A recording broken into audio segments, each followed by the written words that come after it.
There we go. All right, so with it's John LaFranco with Canadian Running. We're here with Cam Levins. We're in the Days Inn in Eugene, Oregon, and getting ready to run the 5,000 meters tomorrow. So we just got a series of questions, and we can just chat and see where it goes. How are you feeling, first of all? Like, how's the form? I feel good. I haven't felt this good in a long time. I feel fresh. I think it's been good to sort of being with the Oregon Project has just sort of been like refreshing kind of thing in a way. It's like really a good sort of kickstart to my professional career. It's sort of nice to move into the situation I'm in, and I'm really happy with it. Yeah. Good. So your last race was at Oxy, and you ran a 3:36 B standard for the 1500. I guess that's not really in the plans, but well, you know what? If I don't get standard in the 5 or 10 or anything, yeah, maybe there's world championship standard in something. Yeah. How did that race go? How was that for you? I'm really happy with it, honestly. I haven't felt that way in the 1500 in a long time. It was nice. Like, it felt like I was just sort of jogging at the pace, and I got really excited going into the last lap, and I started moving, and I ran out of steam a little bit partway through it. But I mean, it was cool to feel that way, and like wow, I can move. I'm not holding on. I felt strong. Yeah. What do you attribute that feeling to? With the group, we do a lot of fast stuff, and lots of weights, and so I'm a stronger athlete and just a faster athlete in so many ways, and so I'm running the fastest I ever have, and I'm in the weight room at all, which is better than I was. It's a good step, yeah. But I'm way better at weights now too, and just our strength and conditioning in general. So I feel like a totally different athlete than I have been. Yeah. Wow, cool. And it hasn't been that long, eh? It's been just a couple of months, maybe, or yeah, I think it's about 6 or 8 weeks. I don't know. Yeah.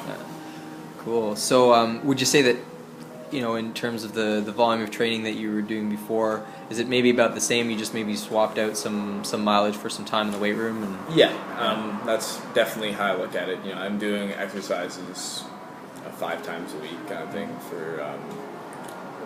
Not all necessarily heavy lifting, but I'm very regularly doing that. Underwater treadmill as part of cross training, and then I still think it's a pretty significant amount of mileage as well. Just obviously in comparison to what I was doing, it doesn't look like as much, but it's still very intense and a lot faster. The quality and everything. There's a lot of everything. That's how I look at it. It's a very diverse program. Yeah. Cool. So what's the goal for tomorrow? What are you looking to do tomorrow? Well, I just want to go and compete. I want to go out and race, and hopefully be there in the last lap, and do what I can. Try and hang with the leaders, or hopefully it's just going to be a big test for me. I guess it's my first 5K since the Olympics, and it's going to help me find out where I'm at, and hopefully walk away with a standard. Maybe the Canadian record as well, but we'll see. Yeah, so that was my next question. Are you thinking about that, the Canadian record? It's definitely in the back of my mind a bit. I don't have Canadian record, so it'd be nice to be able to walk away with one, get my first one. Right. Yeah. So I was just talking to Galen Rupp, and I asked him what he thought, and he said he thought you were going to get it. So what do you think of that? Your teammates got your back there. That's good. Well, I've doing my best to stay with Galen and Mo in practice, and I've been really strong in all our workouts with them. I don't know how perfectly that's going to translate to a race or anything, but I feel definitely very confident, and it's cool to know that my teammate believes so too. Yeah. What do you think of the current record holder, Jeff Schiebler's offer to put some money to charity in your name if you get it? I think that's very, very classy, and very cool, I guess, to bring even attention to it in the first place. It's you don't really, I guess, see that with a guy who's about to I guess I'm gonna make an attempt at his record, but instead he's like totally on board, supporting it. Like his last Canadian record, but I guess he's definitely looking at it that the records are meant to be broken eventually, right? it's good for Canadian running. Sure. Do you think it's been too long? I mean, it's a 15-year-old record. So. Well, you say that, but then the marathon record's been around for what, 40 years? Yeah, now? So that's true. You know, I certainly, I'd say it's maybe been too long, but I don't necessarily know what defines that. You know, Yeah. Do you have a specific race plan for tomorrow? Like, do you map that out and sort of do some mental prep and, like, you know, try and think about what's going to go down? Yeah, I've definitely visualized a lot of what I want to do. I've definitely been thinking about it all week. I've watched the last couple versions of the Prefontaine, so like 5K through the years, and just to get an idea of how it's been run before and what the conditions are kind of like. Been thinking about it lots. I mean, Alberto told me that like race tactics in general are for those people that don't want to get outkicked at the end of the race, and so you know, I think he just wants me to hang out, you know, hang in there and run just hard, kick as hard as I can at the end, you know. So I mean, in my mind, I know I can stay with these athletes till the end of the race. So all I'm going to be thinking about is just how hard I can sprint at the end of it. You know, I have to be confident that I can get there.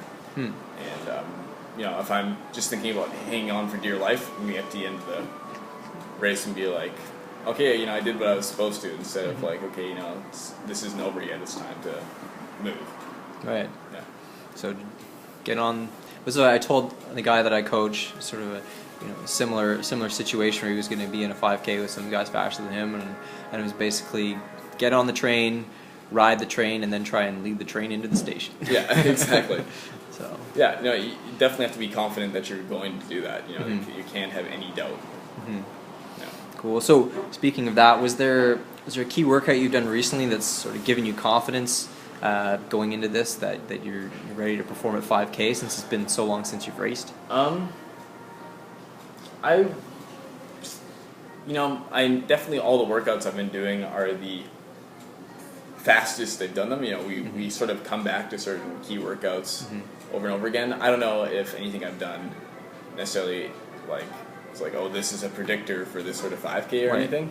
And so you know, as I said, it's more that I'm training really well with some very high level athletes, and because I'm able to keep up with them and run very well in practice, I think that just gives me confidence that I can do well in tomorrow's race.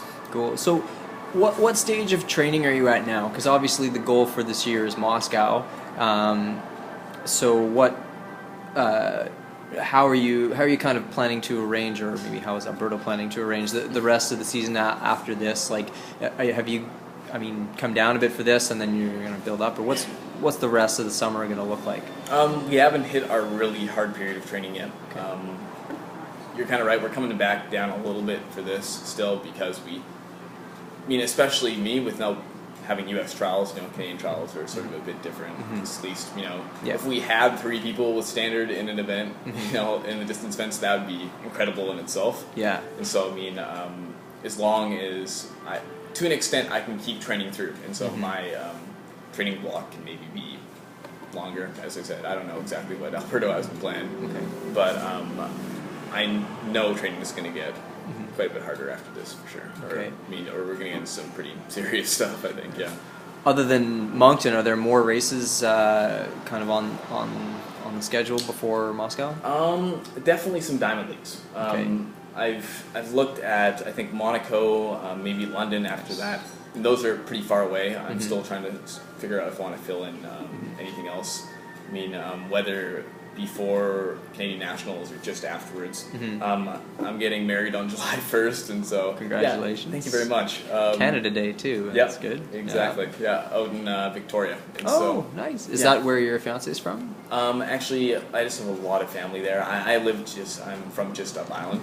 Okay, so that's in. I didn't realize it was on Vancouver Island. Okay, cool. And so she has sort of a smaller side of the family, and so we're just gonna do it up there. Yeah. Nice. So obviously trying to plan things around that. Yeah. Too, you know, it's kind of big. And then you have a honeymoon planned, or you kind of wait till maybe the fall? I think I'll wait for like a more serious honeymoon. We have training camp in St. Moritz, Switzerland. Yeah. Just after that. Yeah. But it's like 40-minute train ride away from Italy. Okay. And so we're hoping to travel down there a little bit. Okay.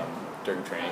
So Cool. Yeah, That's but fun. yeah, so that I'm not gonna make that as an excuse. Oh, here's our honeymoon. You know, I'm gonna make sure we have a good one. Yeah. Like, yeah. Right on. So I want to know, because you were coming out of college, you were briefly aligned with Dave Scott Thomas and the Speed River Group, and then obviously the opportunity with Alberto presented itself. Will you still represent them as your Canadian club? Are you still in touch with them, or what's sort of the situation there? Because obviously, when you run in Moncton, you run for a club. Which club are you running for now? I think I would like to still represent them. We'll see. I mean, like, there's no bad feelings or anything between us. It's just like I haven't talked to them enough to sort of know what they're thinking with it too. Okay. I mean, I have a very good relationship with Dave, and he was perfect coach for the situation I was in down in Cedar City. You know, like, he was really good at still communicating with me over long distance and figuring things out. Yeah. I have to talk to him more. I mean, we stay in contact a bit. But, Yeah. I honestly haven't thought about that too much yet. Yeah. Yeah. Well, I mean, it's sort of it's a minor thing, but it's good to. I think it's good to have have roots at home, and and especially because I mean, he is such a great coach and a great guy. He is. Yeah. So he's a really good guy. I mean, I can honestly say, only thing that was negative about moving to the Oregon project, I'm like, I have to stop working with Dave to an extent. Yeah. So, I mean, he's really good to me. I guess there are probably few coaches in the world that would be considered kind of a step up from him. So yeah. No, exactly. I mean, one of our assistant coaches, I guess our sort of like assistant coach, Pete Julian. Okay. He said to me, there's not many better coaches out there than Dave. So, I mean, he is definitely well renowned. Yeah. Cool. All right. Well, I'll let you get back to your lounging, I suppose, resting and getting ready, and. We'll talk after the race tomorrow, and hopefully we can talk about a new PB and Canadian record, and we'll see what else is out there for you. Yeah, I'm hoping so. Okay, thanks, Cam. Thanks for the interview, John. Yeah.